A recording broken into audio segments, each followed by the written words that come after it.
Okay. Laddu విషయంలో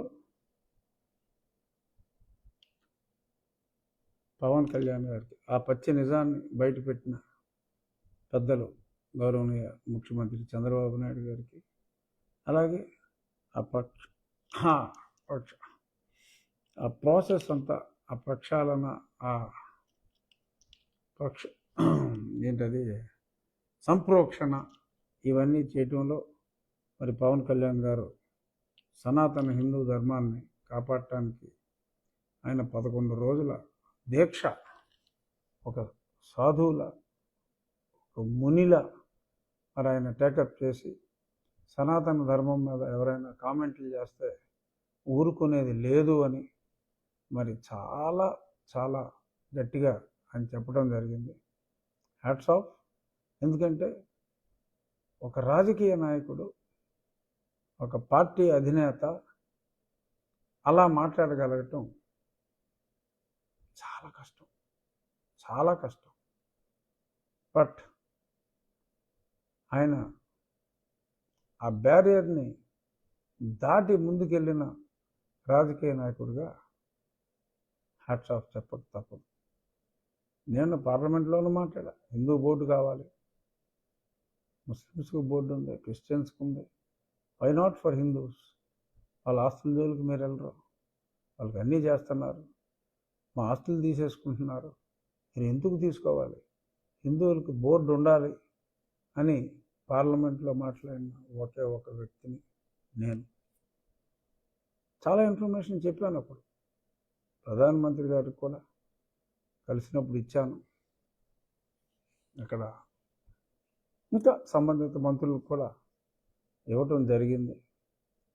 కానీ ఓపెన్గా ఇవాళ పవన్ కళ్యాణ్ గారు అంతా క్లియర్గా, అంటే ఒక పార్టీ అధినేతగా నేను చాలాసార్లు మాట్లాడా రాజకీయాల్లో ఉన్న వ్యక్తిగా. బట్ ఒక రాజకీయ పార్టీ అధినేతగా మరి పవన్ కళ్యాణ్ గారు తాను విశ్వసించిన దాని గురించి ఇతర మతాల్ని గౌరవిస్తూ, ఏ మతాన్ని ఎటువంటి చిన్న మాట అనకుండా, తను నమ్మిన మనం అందరం ఎంతోమంది 75, అంటే ఆంధ్రప్రదేశ్లో అయితే 75, దేశంలో కొద్దిగా ఎక్కువ ఉన్నారు, 75% ఆఫ్ ద ఇండియన్స్ విశ్వసించే ఒక సనాతన ధర్మమైన హిందూ ధర్మం గురించి మరి ఆయన సనాతన స్వదేశీ సేన అని ఈ ధర్మ పరిరక్షణ కోసం నేను కూడా ఒక సంస్థని స్థాపించడం జరిగింది. అప్పుడు ఢిల్లీలోనే ఇంకటి రాకుండా ఉండిపోవటం, ఈ దేవాలయాలన్నీ టూర్ చేద్దాం అనుకున్నాం, కానీ అప్పుడు ఊళ్ళోకి వచ్చే పరిస్థితి లేదు. ఇప్పుడు పవన్ కళ్యాణ్ గారు ఒక పెద్ద స్థాయిలో ఇది చేపట్టారు. రాజకీయాలకు అతీతంగా. సో మంచి హిందూ ధర్మ పరిరక్షణకి శివశక్తి అనే సంస్థ ఉంది, వాళ్ళు మేము కూడా తరచూ మాట్లాడుకుంటూ ఉంటాం. ఇప్పుడు అవసరం పడేలాగా ఉంది. ఎందుకంటే మరి ఇలాగే వదిలేస్తే మన దేవాలయాలను కూడా మనల్ని సందర్శించుకొని ఎవరేమో అనే ఒక రకమైన భయంకరమైన వాతావరణం ఈ మధ్యనే అంకురించింది మా ఊర్లో. సరే, దానికి వెళ్ళే ముందు ఈ తిరుపతి ఇష్యూని క్లోజ్ చేద్దాం. సంప్రోక్షణ నిన్న బ్రహ్మాండంగా నిర్వహించారు. ఇంకెప్పుడు కూడా డెఫినెట్గా ఇప్పుడు జరిగిన ఈ అవేర్నెస్కి కనీసం 1 గ్రాము కూడా కల్తీ చేసే ధైర్యం ఎవరు చేయరు. అలాగే గత కొద్ది రోజులుగా మరి డెఫినెట్గా క్వాలిటీ కూడా చాలా ఇంప్రూవ్ అయింది, అందులో ఎటువంటి సందేహం లేదు. సక్రమంగా తిరుమల తిరుపతి దేవస్థానం మరి గతంలో ఉన్న దోపిడీలన్నీ కూడా నిర్మూలన చేసి హిందూ ధర్మాన్ని పరిరక్షణలో మరి ఎందుకంటే Hindus population is almost 15% of the world population.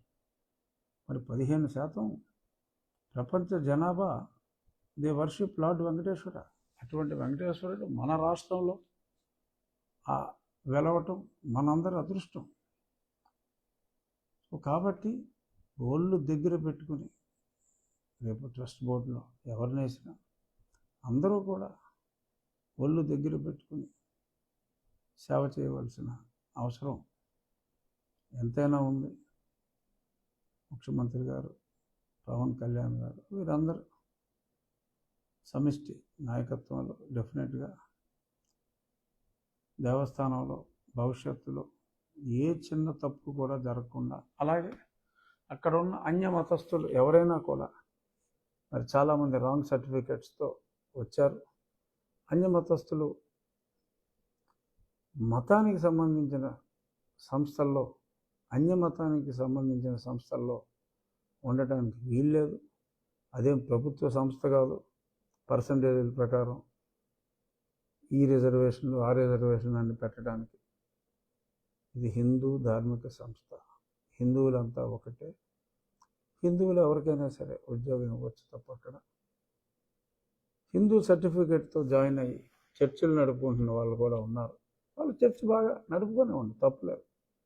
అలాగే తిరుపతిని కొండ మీద ఉన్నదే కాకుండా ఆ కింద కూడా కొంత ఏరియా ఒక ఆధ్యాత్మిక, లైక్ వాటికన్ సిటీ, ఒక ఆధ్యాత్మిక ప్రదేశంగా పవన్ కళ్యాణ్ గారు నిన్న ఒక అద్భుతమైన మాట అన్నారు. ఆధ్యాత్మిక కేంద్రాన్ని పర్యాటక కేంద్రం చేసి ప్రయత్నాలు చేశారు అని. తప్పు. ఆధ్యాత్మిక కేంద్రం ఆధ్యాత్మిక పర్యటన తప్ప టూరిజంగా భావించకూడదు. సరదాగా వచ్చేవాడు సరదాగా తిరిగే ప్రదేశాలు చాలా ఉంటాయి. Temple tourism is different.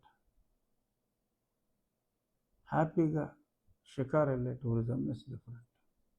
So అది ఒక టెంపుల్ టూరిజం స్పాట్గా ఉండాలి. ఈ మతానికి సంబంధించిందే కాబట్టి ఒక పరిధి నిర్ణయించి ఆ పరిధిలో మరి కొన్ని సత్సాంప్రదాయాల్ని, ఈ మత విశ్వాసానికి సంబంధించిన సత్సాంప్రదాయాల్ని పాటించేలాగా మరి ముఖ్యమంత్రి గారు, పవన్ కళ్యాణ్ గారు కలిసి కూడా చేపట్టాలనేది నా భావన. మెజారిటీ ఆఫ్ ద ప్రజల భావన కూడా. డెఫినెట్గా రాబోయే రోజుల్లో ఇటువంటి దుర్ఘటన ఎప్పటికీ కూడా జరిగే అవకాశం లేదు. ప్రసాదాన్ని హ్యాపీగా ఆనందంగా భగవత్ చింతనలో తినండి. అంతా మారిపోయింది. ఇసుమంత కల్తీకి కూడా అవకాశం లేని విధంగా ఇప్పుడు మన తిరుపతి లడ్డు తయారవుతుంది. సో కాబట్టి ఆ టాపిక్ని తీసేద్దాం. ఆ కేసులు నడుస్తూ ఉంటాయి, వారి మీద చర్యలు, ఆ కేసులు, అదొక ప్యారలల్ ట్రాక్. సో మనం మన భక్తి ట్రాక్లోకి పడిపోదాం.